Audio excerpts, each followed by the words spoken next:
Hey guys, Ricardo with Phastek.com, and today I have a special guest with you guys. I have Scott from MRT, and we're going to be kind of going over a couple of different things that make MRT what it is. Their exhaust systems that they produce have been excellent with us in the past. We do plenty of things with them in the future. We're going right along.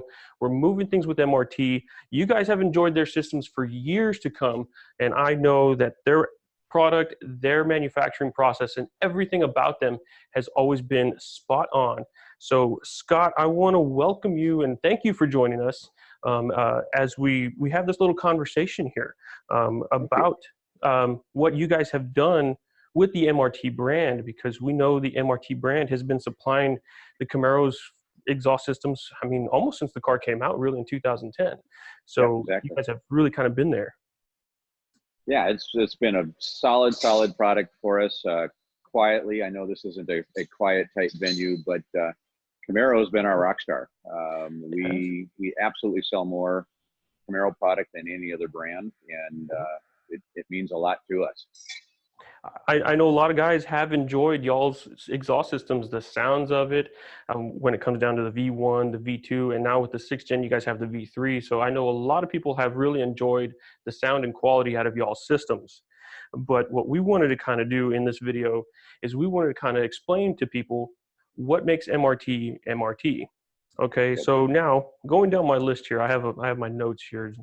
We're going down it, and who is MRT is kind of the first question we want to kind of know.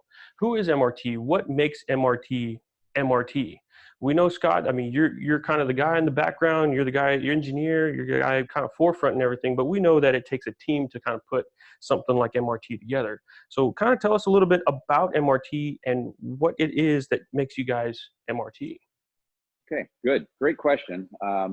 And it's probably going to work out well in this venue because you're going to have to see some of the answers. But in a nutshell, you're absolutely right. It is a team effort.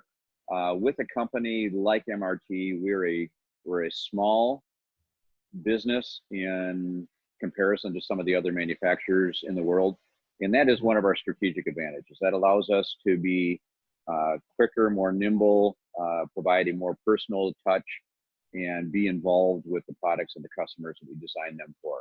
So our business model is not to design an exhaust for every vehicle under the sun. Our design intent is to focus on the vehicles that enthusiast customers that want to modify and personalize their cars are gravitating towards. And of course, Camaro is one of the icon brands in that space. But definitely. to fill our business model, we supply products for many of the other vehicle lines within the manufacturers. So on the GM side, obviously, in addition to Camaro, we do Corvette and Silverado, and I know Colorado is on the radar screen. Cool. We like to play in the space where customers are, and every year that's changing, as you well know. Definitely. Our team size is small. We cover right around 15 people, and each person wears probably 3 to 8 hats. So we act bigger than we are, which really means that we're very involved, very busy. Everybody here has way more to do than they can possibly do. So focusing on what our core attributes are in our product and our business is really something that we have to pay attention to every day. And the cornerstone of that image is we are you. We are enthusiasts. We are passionate about this industry. We are modifiers. We have our own cars that we've modified for decades, in my case, more than a few decades. We've been there, seen it, done it. Yeah, so we've taken that experience, academic education, experience at the OEM level, and we balled that all together to be a very low volume, niche, handmade, handcrafted, quality concerned company. And the quality element, every company says quality. Here's how quality is applied differently at MRT than it is at most every other company. And my first experience and exposure in manufacturing quality is obviously at the OEM level. Okay. And I got to work with some world-renowned people. Um, Deming is probably the biggest name I'm going to drop. Hmm. Dr. Deming, I actually got to work with personally before he passed away. Okay. For those of you who don't remember history, he was the guy that put Japan back on the planet after the bomb. Okay. He was sent there by the United States, All right then. and I would his say that's a success pretty big there, name to drop. yeah. And Ford, he was a consultant to Ford for most all of his career, and that's how I got to interact with him. The key to that is his manufacturing processes and designing quality into the design all the way from step one is paramount. And that is something that we've embraced totally here. Okay. Now, as Ford would apply quality, or GM or Toyota or any of them, we do sampling, and we use tools like statistical process control. And we will take a couple samples and we'll apply it to a large sample and predict um, drifting or variances in the manufacturing process that could affect quality. Now, I say that because they'll sample 1 part per 1,000 Hmm. and Yeah. predict how the other 999 went. The MRT philosophy is that exponentially. So we will quality control check every system from the start to the end of our manufacturing process 4 times. So Okay. instead of sampling 1 per 100, I'm sampling each system 4 times. So what that does is that gives me great confidence and assurance that the product that we do put in a box and we are going to send to our customers, Yeah. we know exactly what's in the box. And that means a lot when it's time to pull it out of the box and go put it on the car. It does. Like I mentioned, I've been in this gig for a couple of decades. I pulled a lot of parts out of boxes that I wondered what car it was designed for because it wasn't fitting mine. It's great that you say that because I'll back that up 100% because since I've been dealing with MRT guys, and I want you all to know that, we're being very honest and opened up with you guys, by inviting them and talking about this, that with MRT, since we've been doing this, and I mean, Scott, we've been working with you guys, I mean, since, from what I know, since the beginning, 2009, 2010, around that era. Yep. I know I jumped on in 2012 and really kind of helped with y'all's product and really kind of went from there. And I can be very honest with you guys and let everyone know that when it comes to MRT, I have not had a warranty issue. I have not had a packaging issue.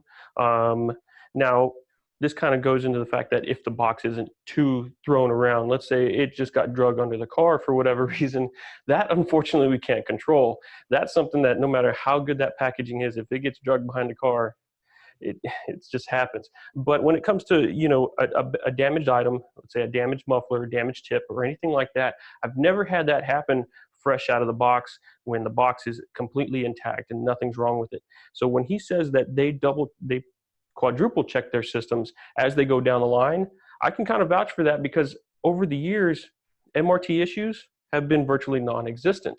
Now that, like I said, that also goes into if the UPS guy didn't drop it off the truck, didn't drag it behind the truck. Unfortunately, can't control that. But that's one thing that does happen, unfortunately, that we have no control over. But if the product arrives perfect in a perfect condition, I have not had any issues out of MRT and their product line. So that quadruple check really kind of makes sense to say that there's been no issues because they do so many checks. So that's a very good thing, Scott. I mean, I condemn you for that because not a lot of manufacturers are going to kind of go through a quadruple check. 1 or 2, yeah, no problem. But a quadruple check like these guys are doing completely down the line, that's when it really kind of steps it up. Good. Yeah, I appreciate that. Yeah, it's Definitely. That's part of the advantage of being a small business. If we change from 15 key people to 150 key people, that kind of process becomes very, very difficult to do. So that handcrafted, we really mean it when we say handcrafted. I could get cute with that phrase and say made by Mitch if we want, because Mitch makes every system easier. Well, a big thank you to Mitch. We'll Yeah. toss him that. So Scott, I mean, moving on here on my list, I got a little brief bio about you. So to kind of give some, I know we kind of touched on the designer you were working with a little bit, but I see here in my notes that you worked in, like you mentioned, you worked at the OEM level for many years, and from what I have, engineering and manufacturing. Can you elaborate on that a little bit? Maybe there's something there that prompted you to go towards the aftermarket. Was it something you just wanted a change in atmosphere from the manufacturing OEM side, and you said, you know what, I want to get into the aftermarket stuff, and you started working from there?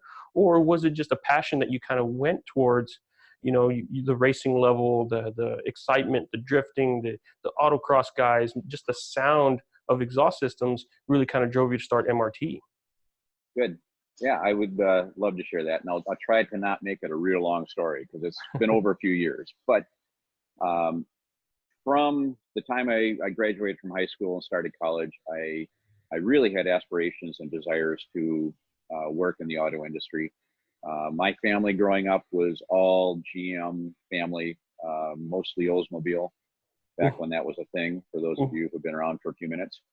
Um, and my first car was actually a '69 Pontiac Le Mans that I bought from my grandmother and immediately turned into a hot rod. So There she you didn't go. love that hot rod part of it, but so that's I've had it in my blood since before I could drive, which um, to my dad's chagrin, I was known to modify a couple of his cars while he was not protecting them the way it worked or what have you. And fortunately, most of them worked out. Some of them we kind of had to undo, but that's part of the process.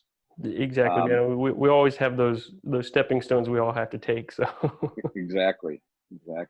But then fast forward a few years, graduate from school, started actually working in the transportation industry, worked for Burlington Northern Railroad, and was recruited by Ford.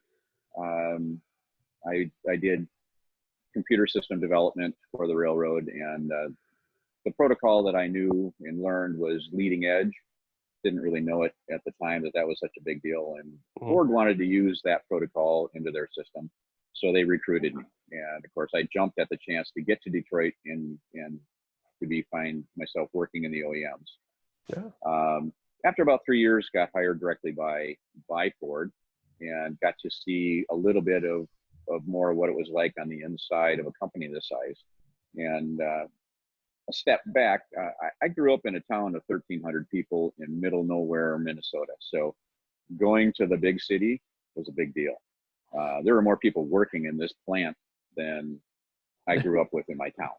So it was a culture shock for me. That's But amazing. I found the whole thing just incredible from every aspect. Quickly discovered that I needed to step up my academic exposure to fit in with the bigger picture at a company like Ford. So I went back to school 2 times. Didn't mean I failed the first time. I pursued a master's in business. Got an MBA, which was vogue at that point in time in history. Hmm.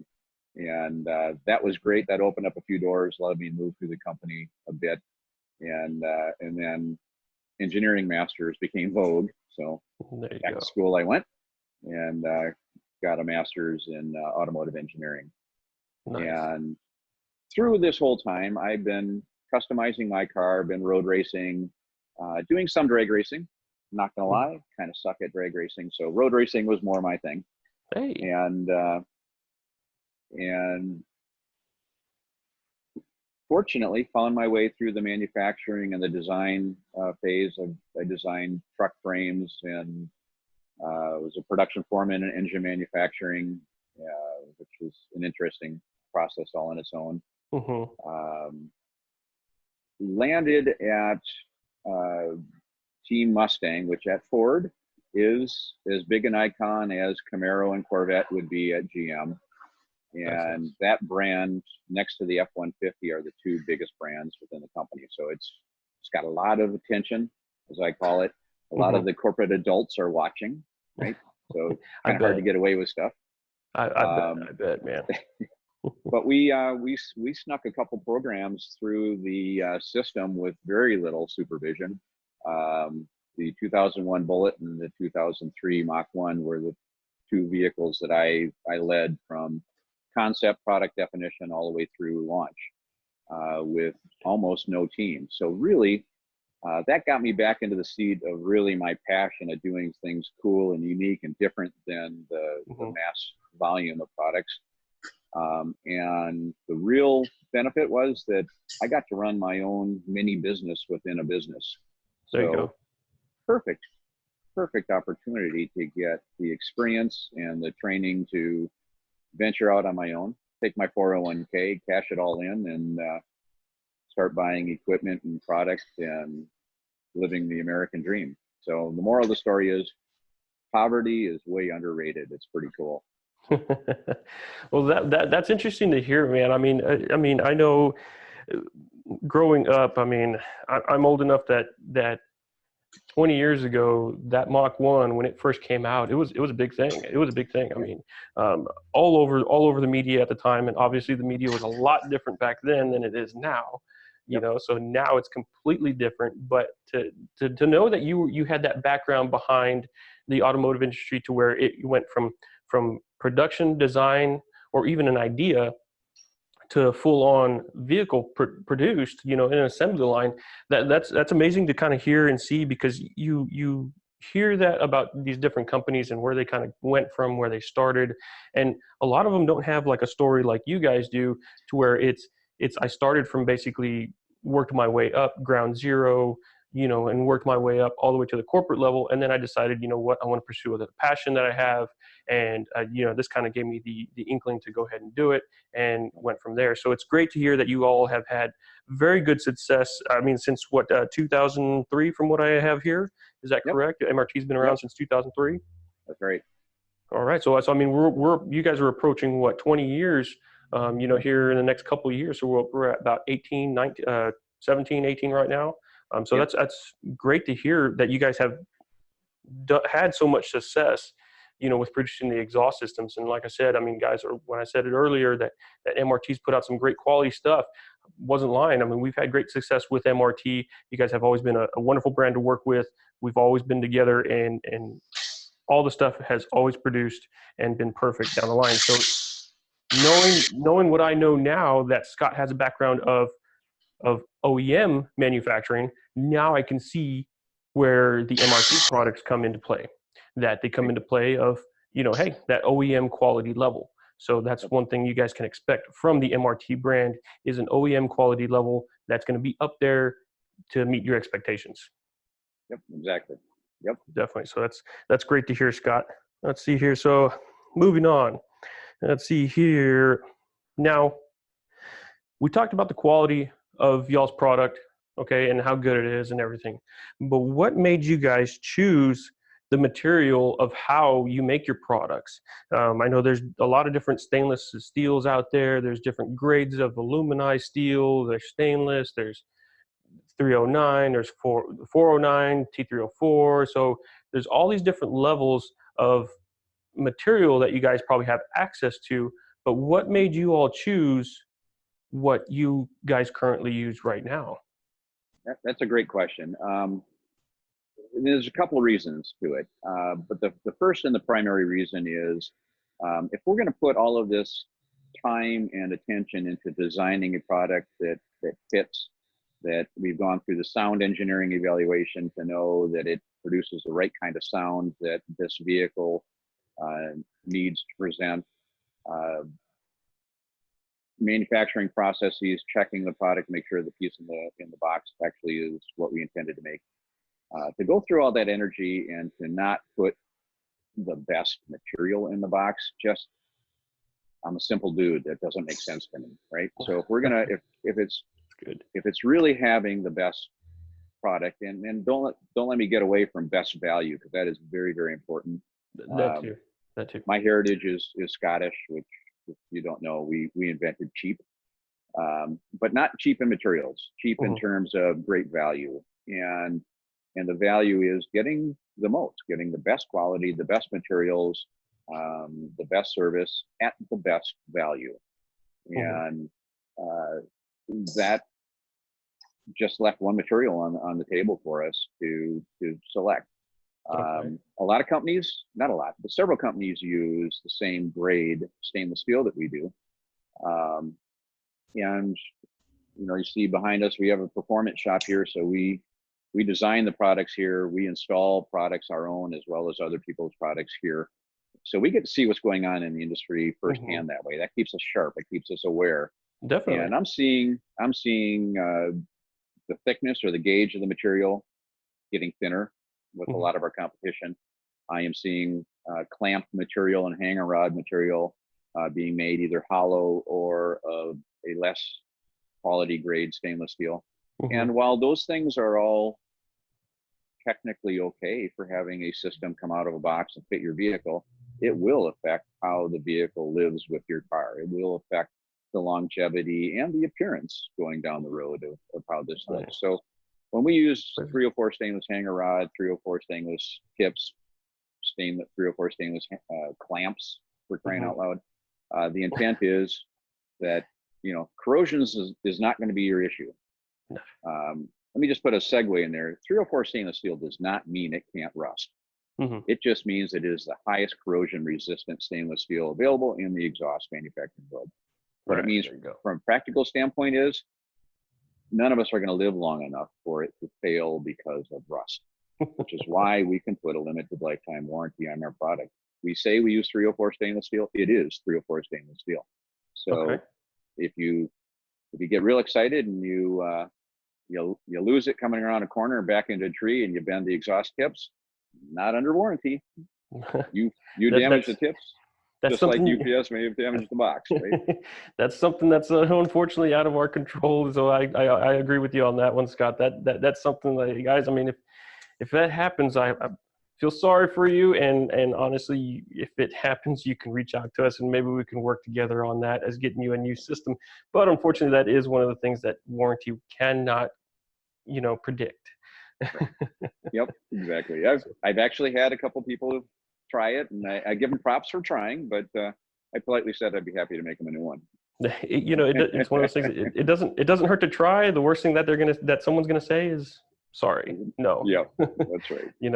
But Scott, I see some samples there in the background. Do you want to grab one of those and talk to us a little bit about it?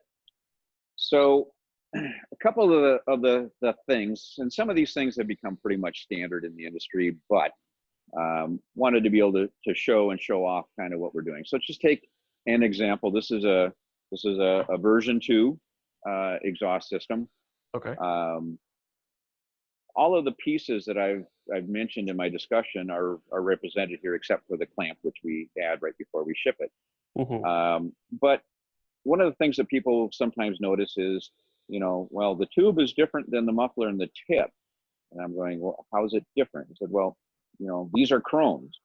And I'll stop and I'll say, they are not chromed. There's nothing chrome in our system. Chrome is actually a plating process. It is a thing, right? So we shouldn't describe shiny as chrome. This is 304 stainless steel and it's polished to make the shine, right? The muffler, 304 stainless, polished. So we're not adding a plating. We're not trying to cover the base material to make you feel better about the part you take out of the box and really not give you any substance. This is substance through and through. The hanger rods that I'm talking about, 304 stainless. As you know, we have a couple different varieties. I think you mentioned it earlier of, version 1, version 2, version 3. And I can't take credit for the sexy nomenclature there. It's pretty heady stuff, right? Version 1, 2, and 3. The long story short on that, because that question does come up, 2010, a now very good friend and customer of ours, V6 John, or Screamin' as he's been on the forums, wanted to buy a Camaro SS and was met at the dealership with a bit of snob appeal of, they're on back order, they're going to be this much over sticker and all that kind of good stuff. So he was pretty turned off with that whole exercise, and he basically said, well, I'm going to show you. I'll take an RS and I'm going to make it as much fun or more fun than an SS. So he bought the car and he drove it literally right here. There's nothing And wrong with that. There's nothing wrong with no, it. And I no, remember, you know, back in the day when that did happen, SS cars were, although they were high demand, they were on, you know, very hard to get. It was always, you had to order it and wait, yeah, unfortunately. But yep, like Scott said, a lot of the V6 cars were just sitting on the lot waiting for yep, people to take them over, waiting for people to come in and say, "Hey, I want this one." yep. So yeah, but he's got a version 2 right there, guys, and that system right there is probably one of the most popular systems that we sell for the fifth gen Camaro. You know, that Scott, I'm sorry to interrupt you in No, you're explaining fine. that system, but tell us about that system and the story behind the V6 and how he wanted it to sound and go from there. So give us that story. That sounds like an Good. awesome story.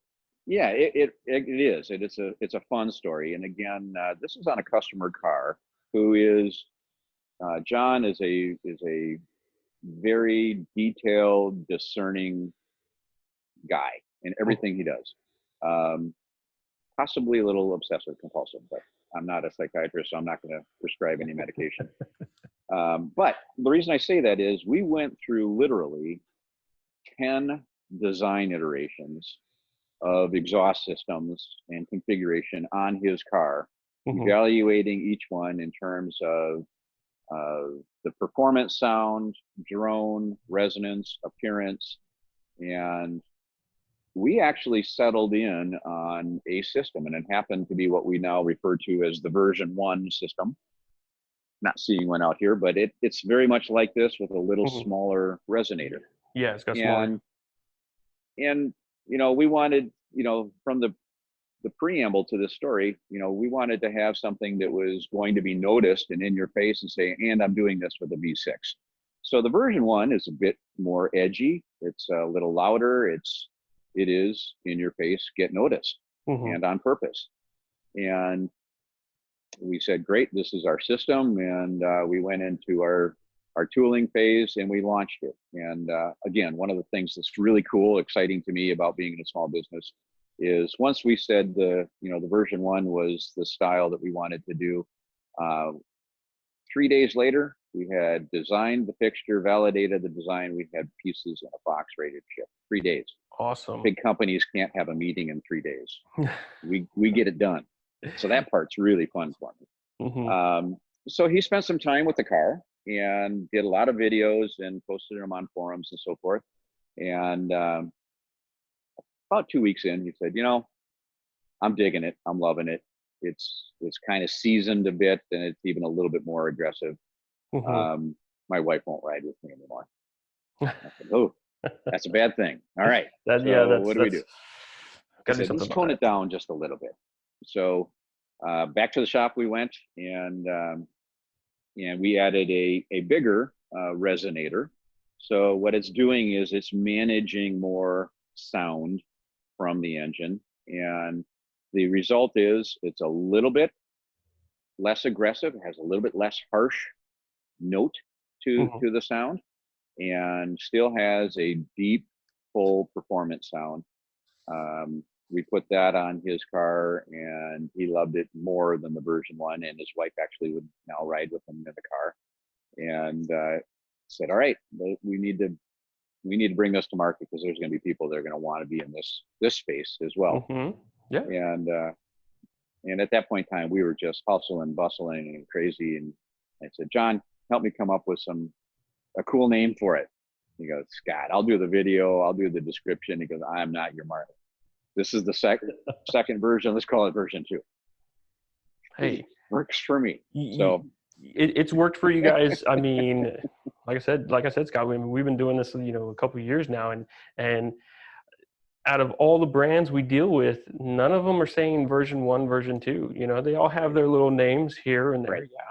yep, But to be simple and simple as a version 1 and a version 2, here you go. Here's the differences. Here's the sounds. yep, That's simple. You know, that kept it simple for you guys. It kept it simple yep, for the customer on the other end, and yep, really kind of going from there. So keeping it the version 1, version 2, and now with the 6th gen, the version 3, yep. I'd say that's kind of y'all's niche at this point.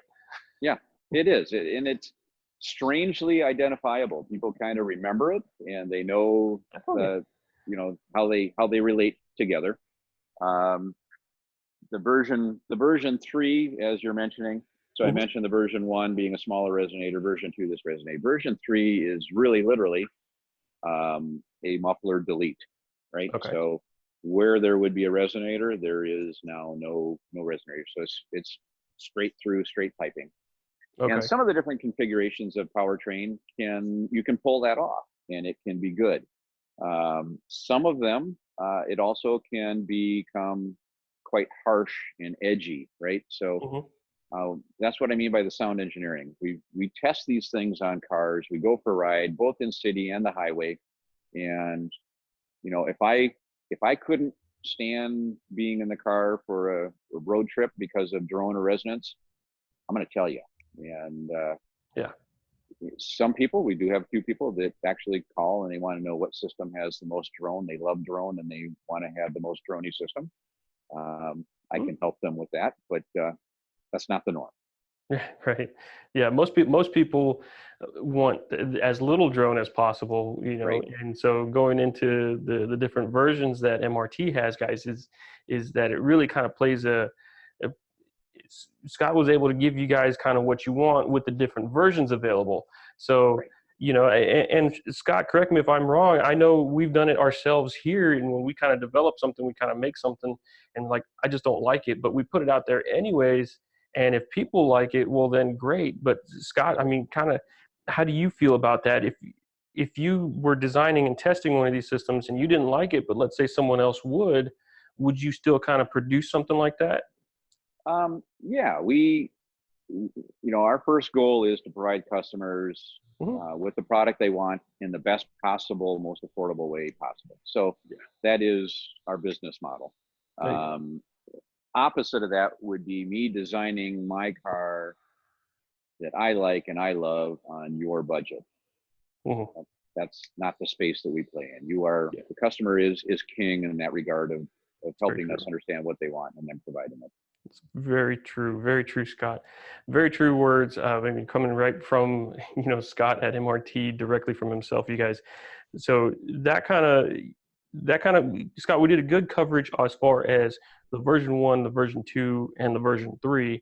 Now, you 5th gen owners, I just want to let you all know, version 1, version 2 are the only available. Version 3 is out there for the 6th gen. Scott, correct me if I'm wrong on that one. That's right. That's Um, right. but so you got the exhaust system, everything planned out. You knew where you wanted to be. You got that taken care of. What makes you guys decide on a tip size and a tip design? That's kind of also, there's a lot of different things out there available that people can do. What made Yep. you guys choose? And I know you're a simple guy, but what made you guys choose something as simple as the tip and then the design you guys wanted Yeah. to go with? No, that's actually a great question, and it is a deliberate decision. And we get probably a couple out of 100 questions regarding the tips for the Mhm. first gen Camaro. We use a 3.5 inch diameter 304 stainless steel beveled edge, very handsome, very substantial tip. And the couple questions out of 100 are, why not 4 inch? And the short answer is you can do 4 inch. Some of our competition do Yeah. 4 inch. Um, it is aesthetically, it is important for me as the designer and the design element now, that we have a uniform gap to Okay. the tip and the fascia, right? So I want the tip to look like, man, this could have come this way, right? So I'm going to pay Okay. homage to the OEM on what the platform, what the palette is that they gave us to work with. Um, in my opinion, you put a 4 inch tip in, the tip is bigger than the opening. So it starts to overpower. It starts to look heavy, in my Hmm. opinion, Hmm. compared to something that is uniform. So there's the aesthetic element. Now, the functional element, there are car to car variations, right? So every car is comprised of 3 to 5,000 components put together, and each of those components have a range of tolerance that they can be manufactured. So you stack all of those tolerances up, no two cars completed are the same. It's very true. And I mean that. True. No two are the same. So there is variation. Now we talk about an additional degree of difficulty. We have an exhaust system that is mounted to the engine, and you don't see it until the end of the car. So we have 16 to 20 feet, depending on the vehicle, where if that exhaust is mounting 1 degree different at the engine, it'll mean an inch of out of placement at the back of the car. It's very true. It's So very a true. lot of tolerances there. Now let's just add another degree of difficulty. Let's hang that exhaust system on rubber, called our isolators, right? So you get all this stuff and you put it in a box and you shake it up. And now my tolerances of variabilities are large. So if I put a 4-inch tip in an opening that is aesthetically smaller than the 4-inch radius, then the chances of that tip contacting the fascia is great. There's one more variability that I need to throw in that people don't think about. I'm going to pose this back at you as just some fun. What amount of growth will you see on an exhaust system from cold to full operating temperature at the tip? So in other words, cold, if I measured how far the tip extended from behind the fascia to after you went raging down the highway for 20 minutes, you came back, how much farther will that tip stick out from the rear fascia? I've seen exhaust systems range from 1 inch to 2 inches, sticking out further than it was when I bolted it down. And that's a very, very good point to bring up, Scott, is that these exhaust systems, there's that little bit of motion that he's kind of mentioning. There's that, it just happens. Heat expands, obviously cool contracts. So that's one of the design elements and the engineering aspects behind it, is that this stuff kind of plays a factor into how they're going to finalize some of their systems. So to answer your question, Scott, I've seen it move as much as 2 inches. And I mean, let me know if you've seen more or less, or you see you're right on the money. I mean, no, I plan on normal driving conditions. I plan on an inch growth at the back of the car. So you're absolutely right. And again, so once I take the tolerance down by putting a tip that is larger, your forgiveness starts to disappear. And if that tip under a full operating temperature is in contact with the plastic fascia for any extended amount of time, it will damage the fascia. So I'm trying to protect customers from inadvertently, not knowingly, in an uncontrolled world, damage their car. And that's why we end up with this tip. That's a very good point, because that heat, I mean, although you guys might not think that the exhaust gases are coming out all that hot, by the time it gets from the front of your motor to the back of the car, they are still coming out very hot. And I've seen cars with diffusers that just have a melted diffuser because the tip was too close. There wasn't enough gapping like he's talking about with the larger tips. So those kind of points all play a factor into it. So to know that you guys at MRT are actually thinking about all that, before you develop a system, then it's really kind of good to hear, and it's good for you guys to know that MRT's kind of got you covered in a way and purposely designed a certain way, so that way you guys, like you said, can not unknowingly damage something else because of the exhaust system or what have you. So that's very good. It's a very good point. Very good point, Scott. So let's see here. Was there anything else you wanted to mention about the tips? I mean, is there anything else? That's pretty much it. Obviously, for the newer Camaros SS in particular, with the quad tip, we've got some beefcake tips that we put on those cars. But the rear of the car is set up differently so that it can allow this size tip.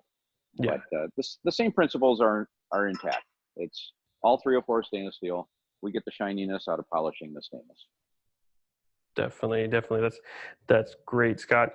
That's great to know. I mean, moving on, going on to the next one I have here. What's coming up for MRT? Is there anything new that you guys are working on? I know ourselves on our end, we're moving into the Silverado line of it, and trucks have kind of been showing to get a little bit more traction, not only with current Camaro owners, but even previous Camaro owners, they're kind of moving in and either trading in the Camaro or they're using the Camaro as a weekend car now. Now they're moving into a Silverado. Is there anything you guys see moving into the Silverado and truck line? I know you mentioned the Colorado a little bit earlier, and Yep. moving to the Silverado. How excited are you guys to have that on your plate to where you guys might develop a system for those? Yeah, no, it's absolutely in our forefront. In fact, we have a couple different systems already designed, developed, and available on the Sierra and the Silverado lineup. The combinations or the complexity for trucks is a little different thing. It's going to take us a little while because of our process. I need a vehicle in-house to be doing the development on. But you know, the 1500, 2500 series, yes, we are providing solutions for those vehicles. One of the cool things that we have, and this is unique space in the market, getting kind of that big tough truck sound. We have a different muffler choice that we use in many of the applications than what you saw on the version 2 Camaro. And this is a chambered design muffler. It's been around for decades. Fact of the matter is most OEM mufflers would be classified a chambered muffler. But this has got a very low restriction flow pattern inside, so it allows us to give that old school tough V8 tough truck sound. Nice. What makes it really different for us is 304 stainless steel. Back to the promise that we gave in the car application, we're carrying it through in the truck application. Truck market is very sympathetic to the low cost compromise in material to get it to you cheaply. We're going to stick to our guns, and we're going to stay playing in the space of it's going to be heavy gauge 304 stainless steel. It's going to be truck tough, and it's going to last. There you go. Definitely. It's one of those things, guys, like, I mean, he mentioned earlier, their steps and their processes are really kind of involved with OEM fitment and quality, and really kind of goes from there. So to get a truck system that's going to fit like an OEM system, that's going to sound a little more aggressive than an OEM system, but it's going to have all those OEM aspects to it, really kind of, you know, sets MRT apart, you know, from where they're kind of going and where they want to be with the product that they're going to produce. So it's definitely been something interesting to see these guys go from there. Thank you. So, all right, Scott, and I think that's what I got. One last thing. And this is kind of for us, and so we know how we've been doing with you guys. How has it been working with us? Have we helped you guys any with the feedback we've given, with, you know, the different stuff we've done? You know, everything we kind of go, our guys, that we kind of educate them as far as the MRT products. Is there anything we can kind of do any better to help you guys out in the long run and maybe help your brand succeed even more? Yeah, it's so. I guess to start off, in the Camaro space, nobody has a longer relationship with MRT than Phastek. So awesome. I appreciate that and value that. Awesome. And part of the partnership is we're good in our space, right? We know how to design and manufacture and control quality. Joy, Emily, and Lisa are great with customer care and answering questions, tactical or otherwise. But Phastek is a partner of ours. I'm just going to say it like it is. You don't own MRT, I don't own you, but we are partners in this space. Yes. You live in a space in the front line. Your fingers on the pulse of what the customer is doing, thinking, wanting, is more keen than ours. So I rely on that feedback channel, that insight. And my commitment then is that if we can answer those needs and changes with a product, I'm going to put it in your hands, and I can put it in your hands probably more quickly than anybody else, so that we can stay at the forefront of our customer's choice. And it's together. Absolutely. Definitely. I mean, I know over the years we've had a lot coming in out of here, and I know the MRT has always been that one brand that we've always kind of, it's always been there. It's always been great success with it. never a problem out of it. Things happen flawlessly. If there ever was a problem or is a problem, we have no problem letting them know. Like you said, your team that's working behind you, Joy, and excuse me for getting the other names, but the entire team that you guys have working behind you guys has been phenomenal for us when it comes to, this product support, or maybe a little question here and there. Maybe it's a question we haven't had asked before, or it's a question that we haven't had asked in a long time and it slipped our mind. The guys at MRT have always been able to answer those questions, be it Scott answering the question or Joy or someone else on his team that's taking care of it.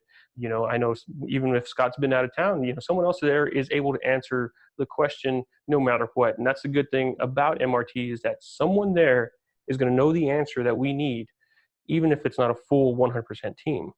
So that's always been a good thing about MRT and what we've done with you guys and for you guys in the past, working together. Great. I appreciate that. Definitely. We appreciate you guys for sure. Definitely, Scott. Well, that's all I got for you, Scott. All right. This has been an eye-opening for me, and I hope for our viewers that are seeing this and watching this. I hope this kind of opens y'all's eyes to the manufacturing process that MRT takes. Like I said, we're going to take a couple of points. Okay, they inspect the system 4 times, guys. 4 times before it gets boxed. That is probably twice as many times as I've heard any other manufacturer really kind of do it, to be honest. Okay, and their systems that they've produced, that they've listened to you guys, like he said, started out with the V6 car, went from there, got into the V8 stuff, obviously, as the cars become available, because he doesn't want to work on a car or doesn't want to develop something on a car without having the car to know what it's going to sound like. And that's a good thing to also be doing, is because it gives them the sense of, okay, is the customer going to like this? Is it going to be a little too loud? Maybe can we tone it back a little bit? That allows them to make those changes since they have that car on hand. So that's always been something good that you guys do. And knowing that you guys do it, I'm able to tell my team, let them know, guys, this is how MRT works. This is how they're going to basically take care of things and handle it from there. So it's been an excellent time working with MRT. We hope to continue going into the Silverado and other lines that we have available. And we might even backtrack to a few different things as far as Phastek is concerned. But teaming up with MRT, hopefully we'll be there for years. Awesome. Look forward to it. All right, Scott. So I want to thank you, Scott. Again, thank you for your time, taking the time to talk to us, explain a little bit about MRT, give us the insights at what makes MRT MRT. And we hope to see great new products come out of you guys' line, obviously in the future. Again, thank you for joining us, Scott, and we'll see you next time. Thank you. Have a good day. Bye.